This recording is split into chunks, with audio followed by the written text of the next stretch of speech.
Olá, pessoal. Vamos falar hoje sobre citologia e embriologia vegetal. E aí você vai dizer, poxa, Lobo, não tem algo melhorzinho para falar, não? Olha, vê só, a gente está vendo botânica, e para você poder entender melhor as plantas, eu quero compará-la com os animais. Sim, quando você estudou os animais, você estudou citologia animal, histologia animal, anatomia animal, fisiologia animal, reprodução animal. Não foi nessa ordem? Vamos fazer a mesma coisa com as plantinhas, para você entender melhor. Talvez a sua dificuldade em botânica seja justamente porque você não seguiu uma ordem lógica para você entender. Beleza? Então vamos lá. Então a primeira coisa que a gente vai falar é sobre as diferenças entre uma célula vegetal jovem e uma célula vegetal adulta. E para isso, nós vamos usar estruturas que são características da célula vegetal, que separa das células animais. Por exemplo, os plastos. Lembra-se dos plastos? Tem cloroplastos, xantoplastos, eritroplastos, oleoplastos, amiloplastos.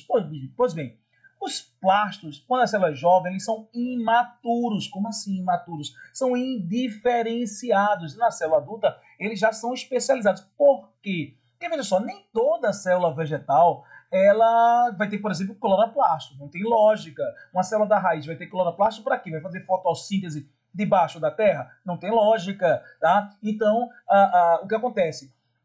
Todas as células do corpo da planta têm origem aonde? Em células imaturas, em células jovens, em células tronco, tá? E os plastos também, eles são imaturos inicialmente. Aí, de acordo com a posição, de acordo com a função que aquela célula vai assumindo, aí os plastos vão se diferenciar. Então, por exemplo, na raiz, as células vão ter amiloplastos, para reservar amido. Já, por exemplo, nas flores, que tem que ter cores diferentes, né? Então ela vai ter xantoplasto, eritroplasto, cianoplastos, entendeu? Já nas folhas, para fazer fotossíntese, cloroplastos, e assim por diante. Então é uma diferença entre uma célula vegetal jovem, imatura, com os plastos indiferenciados, e a célula adulta com eles já especializados. Uma outra diferença está no vacúolo osmótico, aquela organela que tem relação com a quantidade de água que entra e sai da célula. Porém, não é só isso, não. O vacúolo osmótico, ele é um centro metabólico da célula vegetal. Então, acontece um monte de reações químicas ali dentro dele. Outra coisa, também é um local de armazenamento de substâncias. Então, é uma organela importante no metabolismo da célula vegetal. Quando a célula é jovem, existem vários vacúolos osmóticos, todos pequenininhos, espalhados pela célula. Quando ela vai amadurecendo, esses vacúolos vão se juntando, se juntando, se juntando, se juntando, se juntando, até formar um único vacúolo grande e central. Olha, ele é tão grande que ele chega a tomar 70% do citoplasma da célula. Ele é tão grande que ele é responsável pela terceira diferença entre uma célula vegetal jovem e adulta, que é a posição do núcleo da célula. Sim, na célula jovem, o núcleo é central. Você está acostumado a ver desenhos de célula, você vê esse núcleo central, né? Na célula adulta, não. O vacúolo é tão grande que ele empurra o núcleo da célula para a periferia da célula. Então, célula jovem, núcleo central; célula adulta, o núcleo periférico. E com a quarta e última diferença entre célula vegetal jovem e célula vegetal adulta está a espessura da parede celular. A parede celular de uma célula jovem é bem fininha, bem delgada, ela acabou de ser construída, não é? Já numa célula adulta, não, ela é espessa, grosseira, tem até uma segunda camada, tá? Com muita deposição de celulose. Pois bem, e daí? E daí que uma célula jovem, por ter a parede celular bem fininha, bem delgada, ela tem a capacidade de se dividir. Sim, ela está se dividindo, normal, ela é jovem, tá? Já numa célula adulta, com a parede grosseira e espessa, ela perde a capacidade de divisão. Tá? Importante, isso vai ser muito importante para os próximos capítulos dessa parte de botânica. Olha essa imagem aí. Isso é uma célula vegetal. E aí? Jovem ou adulta? Jovem ou adulta? E aí? Adulta, pô. Por que adulta? Olha os cloroplastos. Olha o vacúolo osmótico grandão no centro. Olha o núcleo em rosa na periferia da célula. A espessura da parede celular. Então, todas aquelas características que comentei, você está vendo aí nesse desenho. Massa. Desenho muito bem feito, tá? Outra coisa, outra observação importante. Eu queria que você visse que na parede celular, tá vendo uns buraquinhos nela? Uns buraquinhos, tá vendo? Isso chama de plasmodesmos, muito importante. A parede celular, ela é impermeável, tá? Ela não deixa passar nada. Então, se a célula vegetal fosse lacrada de parede celular, não haveria comunicação com o meio e ela morreria. Existem esses casos. Existem tecidos vegetais que são mortos, tá? Mas a maioria das células, as células que vão, né, estar relacionadas vivas e tendo metabolismo diariamente, é claro que vão ser células vivas. E aí ela tem esses plasmodermos, esses buraquinhos para poder se comunicar com o meio, para que a membrana plasmática entre em contato com o ambiente. Esses plasmodermos são formados desde a formação da parede celular. O retículo plasmático ele impede que haja deposição de celulose por toda a extensão da parede celular. E isso é importante, porque se esses plasmodermos forem vedados, a célula morre. É ruim para a célula, mas pode ter importância em um tecido e no organismo da planta, tá? Sabendo isto, vamos falar de tecidos, mas inicialmente tecidos embrionários, os meristemas. Meristema, tá? O meristema são tecidos em divisão, são tecidos jovens, com a parede celular bem fininha, tal.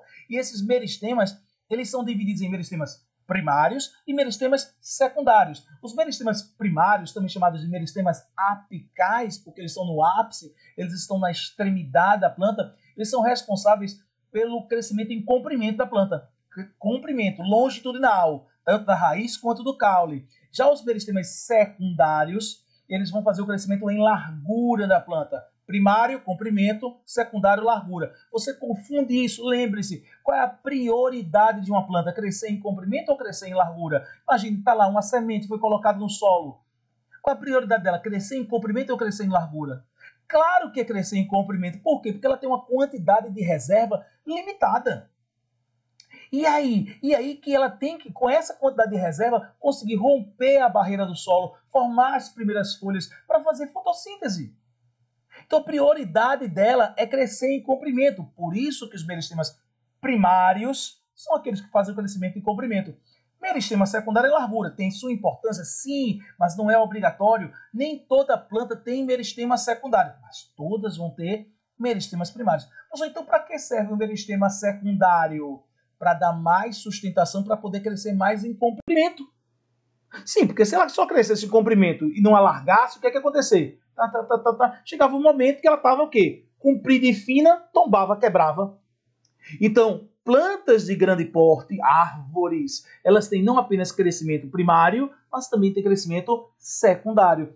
Já plantas de pequeno porte, por exemplo, capim, só tem crescimento primário. Agora, por que essa foto está aí? Essa foto tem um motivo. Você sabe o que é isso? Isso é um bonsai, é uma técnica de poda, tá? Para deixar a árvore pequenininha. E o que se faz? Corta os meristemas primários. Eles não são chamados de meristemas apicais, que eles ficam no ápice, eles ficam na extremidade da raiz e do caule. Pois bem, se você corta, né, quando ela está naquele tamanho que você precisa, e você corta os meristemas primários, o que é que vai acontecer? Aquela planta ela vai amadurecer sem crescer em tamanho. Beleza? Bom, vamos conhecer esses meristemas primários? São 4 meristemas primários com nomes complicadíssimos. Complicadíssimo, uma coisa horrorosa, tá? Parece grego, é porque é grego mesmo, tá? Mas veja só, você vai, não é tão difícil.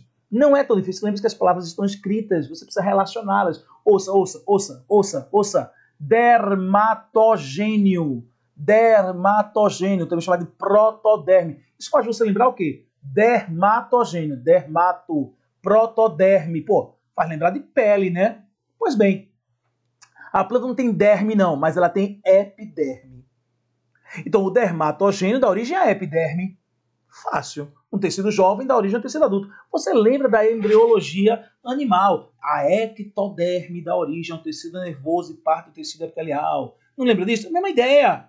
O dermatogênio ou protoderme dá origem à epiderme. Fácil. Que é um tecido de proteção, tá?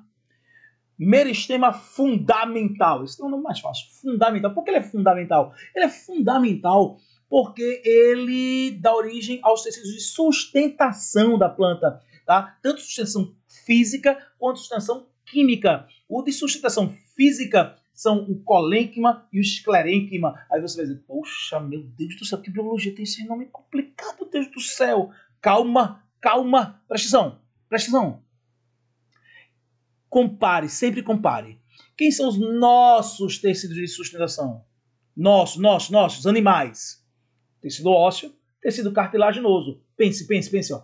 Esclerênquima, esclerênquima. Não lembra esqueleto? Tecido ósseo. Colênquima, colênquima, colágeno, cartilagem. Por que eu estou comentando isso? Para você comparar, por exemplo, qual dos dois é mais rígido? Claro que é o esclerênquima, porque é feito osso, entendeu?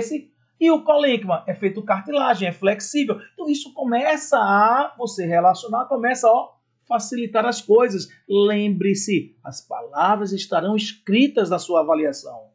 Você só precisa relacionar, tá? E os parênquimas? Os parênquimas são os tecidos de reserva, de sustentação química fácil. Ouça. Parênquima aquífero, reserva o quê? Água. Parênquima amilífero, reserva o quê? Amido. Parênquima clorofiliano, reserva o quê? Clorofila. Como é que tu vai dizer que isso é difícil? Meio óbvio, né? É claro que a gente vai ter uma aula só sobre os tecidos adultos, não é esta. Aqui eu só quero mostrar a você que tecidos jovens dão origem a tecidos adultos. Aquela diferenciação do vacúolo, do plasto, interesse da parede celular. Jovens dão origem a adultos. Tudo relacionado. Meristema vascular. Vascular por quê, pô? Porque dá origem aos vasos condutores de seiva. Lembre-se que a gente está falando de angiosperma, tá? A gente estuda toda a estrutura das angiospermas, são plantas vasculares. E se você alguma vez já estudou botânica na sua vida, você ouviu falar dessa dupla sertaneja, xilema e floema, tá? Sempre fala de um, tem que falar do outro, tá? Eles vão conduzir a seiva bruta e a seiva elaborada, tá? Mas depois a gente vai comentar sobre isso, tá? Não é o momento agora, eu só quero que você entenda. Jovens se transformam em adultos, claro. E existe um meristema primário que só existe na raiz. Nome horroroso, o caliptrogênio, tá? Caliptrogênio da origem à coifa. O que é isso? Pelo amor de Deus, Lobo, o que é isso? A coifa é o capacete da raiz. Para quê? Eu não acabei de dizer que o meristema primário são chamados de meristemas apicais, porque eles ficam nas extremidades, lembre disso, tá? Nas extremidades da raiz e do caule. Pois bem, lembra, ó, vê. O caule, tá lá o meristema primário, lá no caule, vai começar a crescer na extremidade e tal. Problema nenhum. Porque qual é a resistência que o caule tem para crescer? O ar. Quase zero, não é zero, mas quase zero. Raiz não.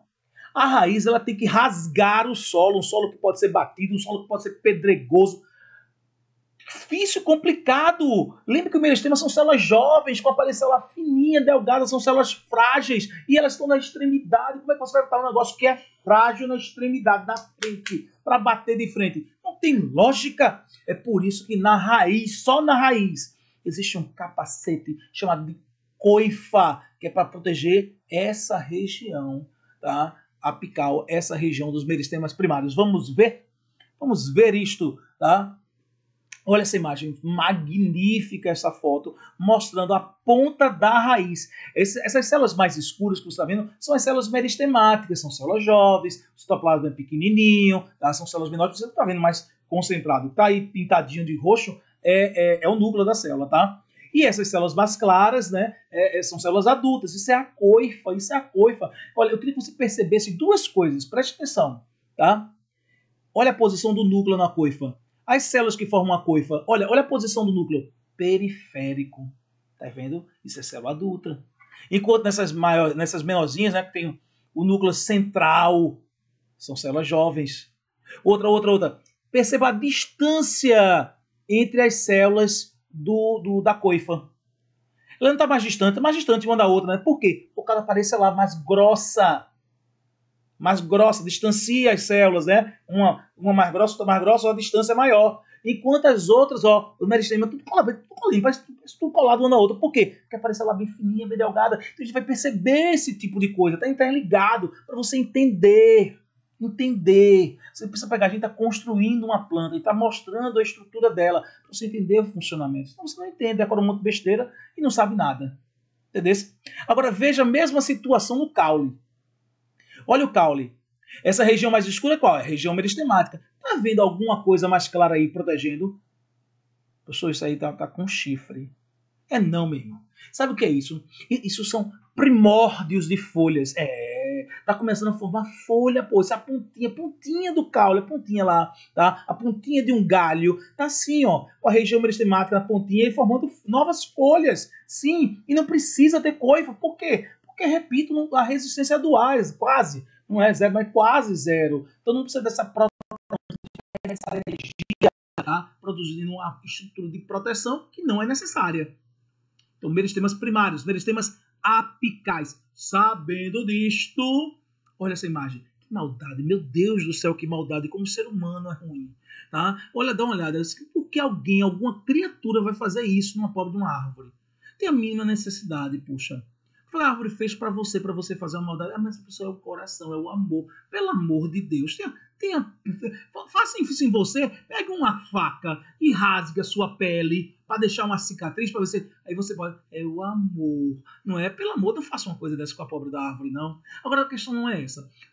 A criaturazinha que fez essa maldade, tá? Vamos dizer que ela fez esse coração a um metro de distância do solo, tá? E essa árvore, a época que foi feito esse coração, vamos dizer que ela tinha 5 metros de altura. Então a árvore tinha 5 metros de altura, ele pegou, desenhou esse coração a 1 metro do solo. Vamos dizer que esta árvore cresça 1 metro por ano. Então ela tinha 5 metros, o coração está a 1 metro, ela cresce 1 metro por ano. Depois de 10 anos, este coração vai estar em que altura? Para pensar ou vai direto? Já deu. E aí? Fez as contas? Se você fez as contas, você errou. Porque isso não é matemática, isso é biologia. Claro, não interessa quanto ela cresceu durante o ano. Por quê? Porque os meristemas primários ficam na extremidade, são os meristemas apicais. Se eu disse que a árvore tinha 5 metros, ele pegou, desenhou só 1 metro do solo, não vai para canto nenhum. Vai ficar no mesmo 1 metro depois de 10 anos. O máximo que vai acontecer é ela crescer em largura. Aí esse coração dá uma esticada em largura, o coração vai alargar, mas posição ele fica na mesmíssima posição. Tá vendo tu? Achando que era uma pra fazer conta, né? Nada disso. Biologia não gosta de conta. Biologia não gosta de conta. Gosta de interpretação. Beleza? Então, fica no mesmo canto a 1 metro do solo, tá bom? Faltou falar de quem? Dos meristemas secundários, aqueles que fazem o crescimento em largura, plantas de grande porte, tem meristemas secundários. Agora, vê só. Se eles não são obrigatórios, então eles não podem pegar e gerar nada que seja vital. Porque, vê só, se ele gerasse alguma coisa que fosse vital, toda planta tem que ter. Não tem lógica? Tem lógica. Mas nem toda planta tem, então não pode ser algo vital. Então, peraí. Então, o que é que ele vai formar? Ele vai formar mais tecidos daqueles que já existem. Como assim? O câmbio, que é um meristema secundário, dá origem a mais xilema e mais floema, porque a planta vai crescer mais, vai precisar de mais tecidos de condução, vai precisar levar mais água para as folhas, precisa levar mais glicose para a raiz, entendeu? E o felogênio vai dar origem a mais esclerênquima, mais parênquima. Só tem um único tecido que é novidade aí, que é o suber. O suber é a casca da árvore. O suber ele é formado para substituir a epiderme. Por quê? Porque quando há crescimento secundário, a epiderme se rompe. A epiderme é um tecido adulto, não se divide mais. Então, quando há crescimento secundário, o que acontece? A epiderme se rompe e a planta fica sem proteção. Não pode. Então, tem um outro tecido de proteção que é formado para substituir a epiderme. É o suber, é a casca da árvore. Entendesse? A gente vai falar mais sobre suber, mais sobre epiderme depois, na aula de histologia vegetal. Aguarde, tá? Vá depois, pare, vá fazer exercício e vamos pagar fazer a aula de histologia vegetal. Não esqueça dela, tá bom? Bom, é isso. Agora, se eu pegar e ver aqui um desenho, vamos dar um desenho. Olha, isso aí é o corte de um caule, você está vendo aí no desenho, o corte de um caule, e esse corte está mostrando todos esses tecidos, os tecidos adultos e os meristemas, tá? Então você tem aí o suber recobrindo tudo, de fora para dentro, suber. Aí depois você vai ter um negócio chamado feloderme, felogênio. Felogênio é um meristema secundário, que dá origem ao suber. Depois do felogênio tem a feloderme, aí sim. Feloderme. A feloderme é a mistura. É uma mistura de parênquima com esclerênquima, tá? É tudo misturado. Sabe onde é que tu veio um negócio desse legal? Pega uma cenoura e corta. Cenoura que tu come. É bom comer cenoura. Tu pega e corta a cenoura. tu vai conseguir ver esses tecidos, porque a cenoura é impregnada de caroteno. E aí, como os tecidos são diferentes, uns vão ficar com laranja mais escuro, outro com laranja mais claro, e tu vai conseguir ver essa imagem, pô, não tão assim, né? Não bonitinha, desenhada, mas vai conseguir diferenciar o suber, o felogênio, a feloderme, que é essa mistura de parênquima com o esclerênquima, o floema, o floema mais periférico, tá? O câmbio e o xilema. O xilema, ele toma toda a área central. Tu vai ver na cenoura, vai para uma área, né, bem grande assim, central, passando água, fica bem úmido e tal. É o xilema, é o xilema. Então dá pra gente ver, isso está numa imagem, isso está na realidade, basta tu querer enxergar todos esses tecidos. Ok? E outra maldade, que o seu ser humano já disse, o ser humano é mau, tá? Outra maldade é fazer um anelamento, tá? Eu estou colocando esses exemplos práticos para você poder ver como é que isso é abordado em prova, poxa. Hoje em dia é muito difícil você encontrar um quesito. Quais são os meristemas secundários? Em vez de perguntar esse tipo de coisa, tá? Pelo menos eu espero que não te pergunte esse tipo de coisa, né? Tá meio ultrapassado, né? Mas coloque em situações. E aí uma situação é o anelamento. O que é o anelamento, Lobo? O anelamento é você retirar a parte mais externa da planta. Para que vai tirar a parte mais externa? Quem faz isso quer matar a planta, quer tirar ela inteira daquele local. É uma maldade. Você quer matar a planta, mas matar mesmo. Matar a planta e retirar ela inteira, com tudo, raiz, tudo. Como é que isso acontece? Olha, ele vai pegar e retirar a parte mais externa do caule, a parte mais externa. O objetivo é chegar a um tecido de condução. O tecido de condução mais externo, eu acabei de falar para isso, é o floema. O floema fica mais para fora, fora. Então ele vai tirar o suber, felogênio, feloderme, floema. No momento que ele tira o floema, tirou o floema, deixa de passar a seiva elaborada. E daí? E daí que, olha só, a água e os sais minerais continuam sendo absorvidos pela raiz, vão sendo transportados pelo xilema. O xilema está íntegro, está aí. O xilema fica no centro, né? Vai se levando água, os sais minerais, até as folhas. As folhas fazem fotossíntese, tudo lindo, tal, não sei o que, aquilo. Aí as folhas fazendo fotossíntese, produz glicose, vai mandar essa glicose para ser armazenada onde? Na raiz. Aí manda a glicose para a raiz através do floema. Só que o floema foi interrompido. O floema foi interrompido e aí não chega a glicose na raiz. Se chegar a glicose na raiz, ela vai usar o quê? As reservas que ela tinha. E quando acabar as reservas, ela morre. E quando a raiz morre, o peso da árvore vai agir contra ela. Isso é uma maldade. Porque imagina aqui, ó, meu braço fosse o caule, a mão aqui fosse a raiz. Quando a raiz morre, o tronco age como se fosse uma alavanca e tomba. E quando ele tomba de uma vez só. Quando ele tomba, ele vem com tudo, inclusive as raízes. Sai tudo. Só quanto tempo acontece isso? Depende do tamanho da árvore, depende da quantidade de reservas que ela tenha, depende do solo, mas pode durar de dias a semanas. De qualquer jeito, isso é proibido, isso é ilegal, tá? Isso é legal, não vai fazer uma loucura dessa não. Até porque você não sabe para que lado essa planta vai cair, que hora ela vai cair. Imagina tá passando uma pessoa na rua, tem um carro estacionado. É perigosíssimo, é ilegal fazer esse tipo de coisa. Mas já caiu várias vezes em vestibular o anelamento, ou anel de Malpighi. Também chamado anel de Malpighi, tá? Mas normal é anelamento. Essa maldade. Sabendo de tudo isso, vamos, é claro, para a nossa questãozinha, tá? Toda aquela parada do vídeo para você fazer a questão e você volta com a resolução, tá? Vamos voltar. A figura a seguir representa a estrutura secundária de um caule após diversos anos de crescimento. E tá aquela ordem que eu mostrei a você. Aí diz, assinale a alternativa que apresenta correta e, respectivamente, o nome das estruturas representadas na figura pelos números 1 e 2. Dá uma olhada. Suber, feloderme. O que é que fica entre o suber e o feloderme? Felogênio, pô. E entre o floema e o xilema, o câmbio. Ele está perguntando o quê? Aquela pergunta besta que eu disse. Quem são os meristemas secundários? Só que ele está posicionando no caule para você saber a posição deles. Então, número 1, felogênio. Número 2 é o câmbio. Letra D de dado. Facinho, tranquilo.